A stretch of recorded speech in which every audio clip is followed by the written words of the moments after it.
All right, guys. Hello. I'm Howler Mouse. This is a comic book channel, and it's really about the books here. And there's a minor phenomenon going on. If you're watching this in the future, maybe it's over, but apparently this thing has been growing slowly. It becomes sort of a minor phenomenon if you're in the know. And I love how it had absolutely nothing to do with Comicsgate, spec channels. It had nothing to do with the big two companies behind it.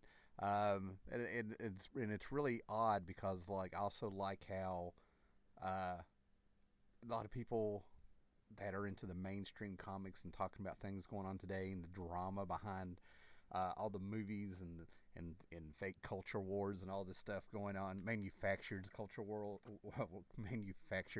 wars and stuff that's going on, aren't really talking about it. Yet after I tell you this, you're going to find all kinds of stuff on all sorts of social media about what's going on. And what's amazing is I sort of predicted it a couple of years ago. I used to talk a whole lot about a cultural shift coming on, and I would talk about today's comics. Their biggest competitors are actually their past comics from the past, and a book that came out 28 years ago has really captured a whole generation out there. And I just never thought that it would be the book that I'm going to have to talk about and show you here that would be the one to grab people. So I'm going to talk about why I think this book has captured people, and and of course this is just a conversation for fun. I'm not going to capture every little detail of every little reason this book has captured people and what they feel they want to talk about it. So it's going to be broad strokes and stuff, right? But what I'm talking about is a book that came out, like I said, 28 years ago, 1995. I was there when it came out, and this came out during an era of comics when if a comic book shop actually ordered every book that you could put up on the stands to sell, you had a potential 800 books before the great big implosion happened, the bubble burst in the later 90s and stuff, right? But it's a little book by Warren Ellis called Ruins. Okay, it was a two-part story with an acetate cover, and this came out in the middle of all that glut that was going on in the 90s, where it was gimmick covers and people were universe building, and all of that was starting to implode. Image came on the scene. We had Valiant, and then Valiant became Defiant, and Ultraverse came out, and Malibu was doing their thing, and all this stuff, and all of a sudden this book came out, right? And this book was a complete and total reaction to an award-winning book that had come out that celebrated the history of Marvel during the 60s, going into their silver age, and it ended with the death of Gwen Stacy that began the Bronze Age, arguably, and stuff like that, right? But Kurt Busiek and Alex Ross's Marvels, where Kurt Busiek actually went through all the went through the history, the chronological history in the comics through the 40s up until, like I said, the early 70s and stuff, and put it all together. And he was able to sort of do this love letter to what was Marvel at the time, and kind of show you how all the books were tied in, how Marvel really started the continuity and stuff, right? And it was just it was a storm and a bestseller, and it won all kinds of awards and stuff, right? You know, all these 4 issues and stuff, right? Um, so yeah, see, the '90s, a lot of stuff was cool in the '90s. '90s get a bad rap, but if you really dig through, you'll find a lot of great stuff. And if you're wondering what this is, they re-released the books and annotated them, all 4 issues and stuff, right? So I always pick up this stuff, right? And of course, oh yeah, one more issue here. Yeah, there we go, right? But what really amazes me what is that how this has captured people. Now, what happened? How I discovered this, right? I had these books forever, right? And there's probably a reason that either you never knew about this book or you did know about this book and you just sort of humdrum, like it just didn't really capture you, or it caught your attention for all the wrong reasons. This is the 2009 collected edition of both issues and stuff, right? But I was so enthralled with this and so captivated with seeing something happen organically out there that I actually took notes and came up with things to say and everything in this. So this may not be a big stream of consciousness, right? So the whole concept of Marvels was the celebration of Marvel, right? And Warren Ellis came out with what he considered a comedy and a parody, a satire, even though it's very bleak and I don't think it's very funny at all. Uh, uh, as a reaction to that, I mean, in the midst of 800 books a month coming out, possibly at one time, you have to do something to come out. And the whole book, I've never done a video on the book because I read it when it came out in 95. I probably did a rereading in 2009. And then probably about 2016, I read it and stuff, right? And you read the book and it gives you a very bad feeling because the things that happen in the book, people have been referring to as Murphy's Law. It's a universe where everything goes wrong. And basically, it's hyper reality. When it came out, my reaction was he's Vertigoing up the Marvel universe, and Warren Ellis has tried to take the piss out of Vertigo before and stuff, right? But what happened to that? What happened is, listen to me. How I came across this is I don't use TikTok, but my wife loves it, and then my wife showed me these TikToks of people talking about ruins. And then all of a sudden, I started looking at Twitter and I saw ruins. I even checked it on Facebook and I saw ruins. And then that made me do the deep dive about 2 days ago where I found all sorts of videos of people talking about ruins. And never, the only other book that I can think of where people are trying to dissect this and talk about it and figure it out and try to understand why Marvel even put a book out like this. I haven't seen anything since like that much interest in these videos. I found one that was 45 minutes long talking about it and stuff. Since Watchmen, right? So this is no Watchmen by any means, but I have not seen people try to just dissect and figure something out like Watchmen, right? So basically, in Ruins, the big things that people are talking about are like Peter Parker never really became Spider-Man because when you're bit by a radioactive spider, the radiation makes you sick, and he got a disease that ate his skin. The Hulk is a bunch of tumors. Now, the two things that I thought were actually hilarious in this thing by Warren Ellis was that Don Blake, who, if you know your comics, was the alter ego, the secret identity of Thor back in the day. And basically, he's a cult leader because when he turns into Thor, he's channeling a god and he's hooked on mushrooms. And they also had the floating body of Galactus out near Mars or something, right? Because it's been a while since I watched this, right? So I was like, how did this happen? So I did like a 5 minute Google search. You can do your own, right? Because I wasn't about to dig that far. But as far back as I went, it was for all the wrong reasons why this book caught people's attention from what I saw, in my opinion, okay? But I found it a Reddit, of all things, Reddit, a message board and stuff. In 2020, during the pandemic and stuff, back in the day, I guess people had time to read and dig and stuff. And I saw people saying, "Have you seen this book? Why would Marvel put this book out?" Talking, because it's demolishing their world. It's just horrific. It's bleak. It's dark and everything, right? And it seems like it grew from there. So this has been going on for 3 years with the 5 minute research I did. It could have been going on longer for all I know, right? But I love that it's based on the work. Now, another thing that I've talked about is when you read books, poems, anything, even movies and stuff, there's a couple ways to read them. The work on its own, and that's a lot what they're judging here. What was going on in history at the time, and I've talked about what was going on in the comic book world at the time, and what was going on with the author, right? I don't know what was going on with Ellis and stuff, right? But he just likes to take the piss out of things sometimes, right? But then it's like you get into the cultural stuff, right? I'm not going to get deep into this, but if you read John Byrne's Superman Batman Generations book from the late 2000s, he did a 4 issue miniseries where he kind of explored each decade. It was a 4 issue miniseries that had 2 stories in each one, and then each story took place 10 years apart or something, right? And what I'm getting at is that when it comes to we'll do horror movies and a little bit of comics at the same time. They follow the same trends. What's going on in history, what's going on in that decade, if you will influence unknowingly, like a sociological study, if you will, what kind of entertainment will capture people. And we're in the middle of a cultural shift, I think, right? I think A24 Studios and stuff, right? So basically, like in the 30s, the Universal Monsters and stuff like that, and even Wizard of Oz a little bit and stuff like that, it was all escapism from the Depression.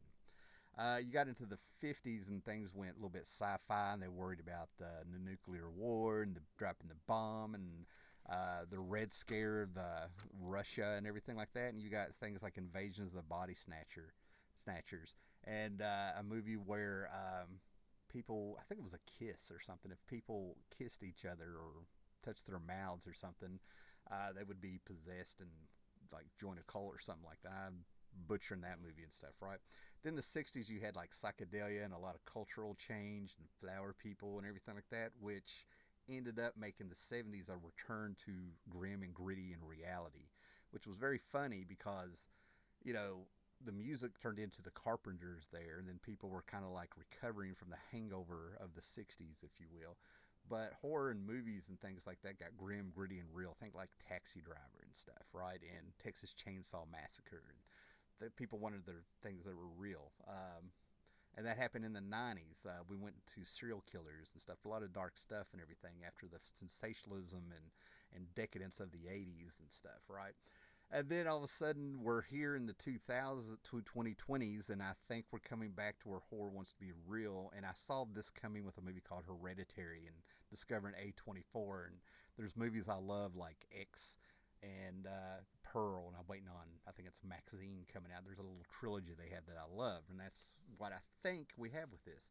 So we have a book called Ruins, and people are talking about it. And some people, let's just face it, there's some people who have probably just now gotten to comics, or they have grown up now. This has gone on long enough to where they have grown up on where I feel like comics really started going downhill starting, what was it, 2003 or 4 or something, when Bendis came on Avengers with Avengers Disassembled, and it just has been in decline. The last 8 years have just been horrible with very few gems rising, gems out there in comics and stuff. And so a book that was nothing but like shock value, edginess, a parody, and funny, like, you know, in Warren Ellis's mind, you know, didn't really stand out. You know, it was he's doing what he could. And now all of a sudden you take a book like that and put it in this era, and it's just captivated people. Like, how did this happen?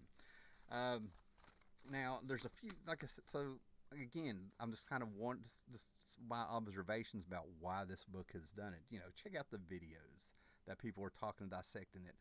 Also, good luck trying to find a cheap. This book was probably like worth exactly what it was paid for. I found two cuts, you know, my extras in dollar bins and stuff. Well, the book is on the rise now. It is hot. It's got incredible eBay price. I saw somebody selling them for $45 on eBay. Like, that was where the bid was. And then I looked up on Comic Book Realm, and the books are worth $20 and rising. They're still going up. Now, that's where I'm fascinated. After like reading some of the threads and watching some of the videos and trying to figure out what it is about this book that organically captured people, I came up with some stuff, right? And like I said, this isn't going to cover everything that's out there, okay? But what really surprised me is that a lot of the people that are bringing this book up have grown up in a time where, you know, everything offends and you say things, right? And this is where I took some notes, because there's a reality of what a portion of this generation has grown up with. And here's a book that is offensive to be offensive, right? It is edgy to be edgy, is to be shock, you know, it's all shock value and stuff. There's not a lot of substance to the story there, right? But so what I came up with is, I'm just going to kind of read what I have here loosely, right, with my thoughts and stuff, right? Now, first of all, there are people who are just like, who've grown up with these sanitized comics and stuff that have been going on, and things aren't about character and adventures and bad guys, good guys, and morality and stuff. It's a lot of lecturing and ideology and blah, blah, blah, and snore, snore, snore, and Comicsgate, Culture War, all that stuff they grew up with, right? So they're really shocked to see something like this, where somebody just cut loose and did something in a book, and how would Marvel do this and stuff, right? But let's see, what have I got here? See if I got anything worth saying here. Generation has grown up in a world of shared expected delusions, where the word mimic has been replaced with the words identify as. To fit in, they have to pretend to believe and say things they actually don't believe. They're actually, it's really sad. If they're straight, they choose to say they are bi. I have seen this in real life with my work. If they state to their true observations and opinions and bring up life experiences, the consequences they face with their peers, I guess, in their online communities is ostracization, emotional blackmail, slander, threats. And this is, of course, affected everything that they're exposed to and stuff that was like really cool when we were growing up. Things like, art, pop culture, their politics, the movies. Think of all the franchises that have failed. How the Marvel movies that these kids grew up with, I think 18 years. Is that right? Anyway, 2008. Before that, we had the Blade movies, and then in 2020, we had the X-Men from Fox and stuff. So these kids are really shocked seeing, even if they weren't into the comics, they saw the movies and the cartoons and the TV shows and stuff, and so they can't believe, like we haven't been able to believe as seasoned collectors, that their characters could be treated this way. How could that happen, right? But anyway, slander, threats, and all that stuff, it turns into some bad things. But this has affected the movies, television, books, comics that lecture, tell a person in comics, things are supposed to be stunning and brave, false virtue, and they're just boring and things like that. But they have to go along with it, right? And then they find Warren Ellis's Ruins, written by a man they claim to have been, that has been canceled. I won't get into that, but everybody, it's amazing to me that now they're able to separate the art from the artist after trying to cancel everybody and tell them what they should be creating. Yet they don't create anything nor buy these things. Cultural growth, as what I'm seeing with this book, whether they admit it or not. Some are. And what's great about this is that when they're discovering this book, it's that outlaw factor that used to be in comics all the time. The outlaw comics. That's of course, this is where the modern day outlaws would be through their art and things like that. Believe it or not, there was a time where Frank Miller was Alan Moore. They were probably the biggest outlaws out there with what they were doing in comics, right? And it's also like the new counterculture. And that's what I like about it. It's almost like this movement is sort of underground, but it's still happening. And when did people notice? When they saw the Ruins books becoming valuable. That's what I think is why people are starting to notice this, right? After a decade of people having, false outrage, plastic virtue signaling, looking for ways to be offended in a blizzard of special, unique snowflakes, they finally found something real. After experiencing a delusion culture, they have in their hands a book that taps into harsh reality with even harsher consequences. They are so hungry for a harsh reality of life, the real consequences not controlled by social media culture, a culture made of whisper networks, comicsgate, woke ideology, shared delusions, expectation of rewiring the perception of reality, la la la. I was really inspired at the time. But they're starving for reality, and this is where I had to hold my judgment when I started to realize what these people were grabbing onto with this book, right? I was like, man, this is bleak and dark. I think it's horrible that they have to hold on to this. And then I'm like, gee, Tim, you grew up in a time where nuclear war was, everybody was worried about that because you grew up in the tail end of the Cold War, and we had our post-apocalyptic worlds, or Mad Maxes, or your Commandy comic books. There's so much stuff out there. Dystopian futures of Blade Runner, yeah. I also remember some of this stuff in my mind where, like, you do go through a phase. At least I did it in my teenage years. I remember being 16 years old and reading Watchmen for the 20th time and listening to Lou Reed, Dirty Boulevard, and thinking I knew how unfair and exactly how the world works. And there's a lot of arrested development out there where I think a lot of people are stuck there because all you're really doing is holding on to that last, you're purging that last bit of immaturity inside of you where you want to scream, life's not fair, man, it's not fair. And then you open, your mind breaks through that, and you start realizing your choices make your world, anyway. It's almost like a cathartic release for these people, reading something that is real and uncontrolled, and you can't go back and keep this thing from being published. I actually remember showing somebody who was born in 1991 the movie Gremlins from 1984, and their response was, "Man, the '80s were brutal." Okay, basically they're starving for reality, right? It's almost like a cathartic release of reality in a form of a medium. It's a cathartic release. I mean, it's a little bit of a contradiction. That's why I think it's really cool counterculture. But the medium of comics is used for escapism, fantasy, moral tales of good and evil, inspired by mythology from past millennia. So the irony of finding something that's bleak like this, the irony does not escape me. Something that could be positive, they find like the one that's the gutter comic almost, right? So yeah, a simple comic book from 28 years ago has gone from obscurity to counterculture art. And isn't that what art is supposed to do? That's where thought I was being witty with the end of my little lecture here, right? But the way I saw this thing coming is that people were they were bringing up something that fascinated them. And the way I saw it kind of start was like, we're all going to be offended by this. But what happened is when they were reading this Ruins book, it was like they were seeing sideshow carny freaks. You know what? They were seeing pinheads and midgets and nugget people and bearded women and all this stuff like that, like from the 30s. Go watch the movie 30s from the 30s called Freaks. You know what I mean? One of us, right? And they're just captivated by it, right? So they come in and it's like they can't look away from it. Even when if they read it, they act like it sickens them, and that's what's blowing my mind reading these threads and messages and some of these videos and the TikTok and stuff, right? But they've looked at something that is just horrific, and the consequences in the book go from the sci-fi origins of the Silver Age, where radiation and gamma radiation and cosmic rays gave everybody powers and stuff, to where it makes them sick and die.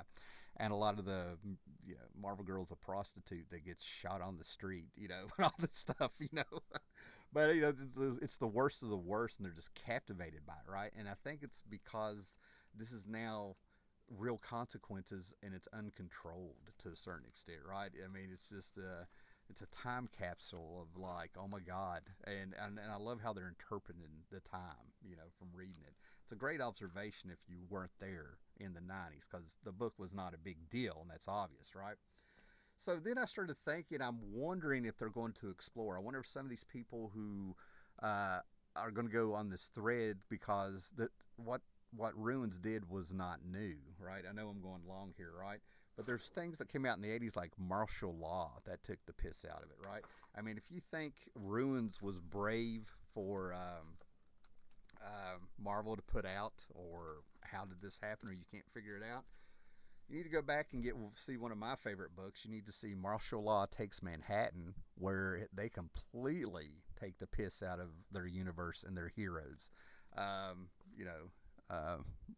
Martial Law is a hero hunter, if you will. And you have to follow Martial Law all the way through to the end with all the stories, because by the end of it, you realize Martial Law accepts that he's a hero himself. The self-loathing was projected on crazy heroes with their hypocrisies and stuff, right? And as you can see, I'm pretty serious about this book, so. And there's a few more floating around here, right? And like I said, Warren Ellis also years later in Planetary finally made a statement about Vertigo, because when I read Ruins, I thought it was a shot at Vertigo because it was young and stuff, right? You can read Planetary number 8 to take the piss out of some of the heroes. And he wasn't the only one doing that, right? Because like I said, when this came out, it was gimmick covers, and Marvel's was a hit. So they decided to, like, Alex Ross is a painter. Let's get more painters, and we'll put acetane covers on these and put out these little one-shot books. So they had Strange Tales and Tales to Astonish. And then Peter David came out with the Last Avengers story, which another bleak future there and some terrible consequences to the heroes. There was 2 issues of that. And like I said, I pick these up when I can. There's just 2 issues.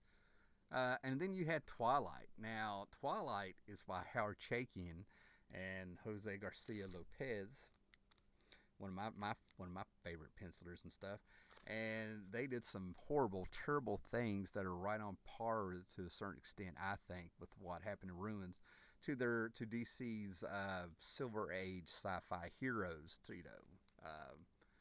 things like that, right? So there's a lot of books where people did what happened in Ruins, but I think Ruins is the one that grabbed people because even if they weren't comic book collectors, it was they've seen these heroes in their movies and they can't believe that that would happen, right? So, like I said, a lot of people put it on message boards and expected people to be offended with them, but you could tell they were captivated and the thing went in a different direction, right? So, people are just trying to figure this book out. It's like a sideshow Carney show. It's a time capsule from a different era where artists were really being artists and creating. Whether you think this book is shallow or not, but one of the things I really like is that they're trying to argue about, is this edginess for edginess sake? Is this shock value? And I love seeing those threads and have seen it mentioned in videos and stuff because they're both right. When it came out, that's exactly what it was in the context of 1995. In the context of 2023, no. So you guys have a great evening. Thumbs up, sub, share the video, check out Ruins, and be excellent to each other.